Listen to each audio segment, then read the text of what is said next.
Gilles Auger surveille avec attention le niveau d'eau dans les barrages du département. Depuis le début de l'automne, la pluie se fait attendre en Côte-d'Armor et Météo France enregistre sur un an un déficit de plus de 300 mm, soit 3 à 5 mois de précipitations selon les secteurs géographiques.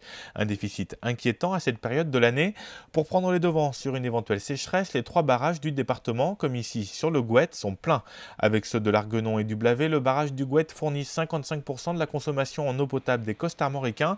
Le reste étant fourni à 30% par les rivières et 15% par les nappes phréatiques, mais aujourd'hui, ces dernières peinent à se remplir. Au niveau des nappes phréatiques, la moitié ouest du département présente un déficit de 50% et sur la moitié est, ce déficit est de 70%. Alors c'est important parce qu'au-delà des prélèvements qui sont faits directement dans la nappe, cette masse d'eau souterraine va contribuer à alimenter les rivières, notamment en été et à l'automne. Donc si plus ces nappes-là seront basses, plus on a le risque d'avoir des rivières à sec en été ou à l'automne.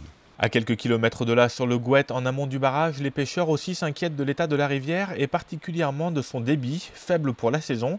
Mais ici, pas question de pointer seulement le ciel comme responsable. Aujourd'hui, on paye une politique de gestion de l'eau de plusieurs dizaines d'années, avec arasement des talus, curage des fossés, drainage, destruction des zones humides. Et donc on a le résultat, quand il y a une période de sécheresse un petit peu prolongée, il n'y a plus d'eau dans les rivières, c'est normal.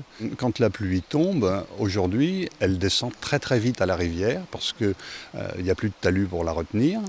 Les fossés sont curés, dès qu'il y a 3 brins d'herbe dans un fossé, on les arrache pour que ça aille plus vite. Et donc l'eau descend très très vite à la rivière et de la rivière à la mer. Il n'y a plus ce temps où l'eau peut s'infiltrer dans la terre. Jusqu'au 13 septembre, les pêcheurs de salmonidés espèrent pouvoir profiter des cours d'eau pour s'adonner à leur passion. Mais pour cela, printemps et été devront apporter leur lot de précipitations.